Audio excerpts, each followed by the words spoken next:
ನಮಸ್ಕಾರ ವೀಕ್ಷಕರೇ, ಆಯ್ಕೆ ನ್ಯೂಸ್ಗೆ ಸ್ವಾಗತ.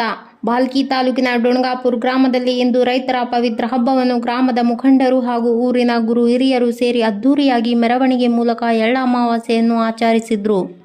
ಊರಿನ ಎಲ್ಲ ರೈತರು ಮೆರವಣಿಗೆ ಮೂಲಕ ತಮ್ಮ ತಮ್ಮ ಹೊಲ ಗದ್ದೆಗಳಿಗೆ ಹೋಗಿ ಭೂತಾಯಿಯ ಪೂಜೆ ಸಲ್ಲಿಸಿ ಕೋಮು ಸೌಹಾರ್ದತೆಯಿಂದ ಹಬ್ಬವನ್ನು ಆಚರಿಸಿದ್ರು. ಈ ಮೆರವಣಿಗೆಯಲ್ಲಿ ಬಸವರಾಜ್ ಬಿರಾದಾರ್, ಧನರಾಜ್ ಹುಗ್ಗೆ, ವಿಡ್ಶೆಟ್ಟೆ ಕೊಲಾಟೆ, ಶಿವರಾಜ್ ಪಾಟೀಲ್, ನಂದು ಕೊಲಾಟೆ ಹಾಗೂ ಮುಂತಾದ ಗುರು ಹಿರಿಯರು ಭಾಗವಹಿಸಿದ್ರು.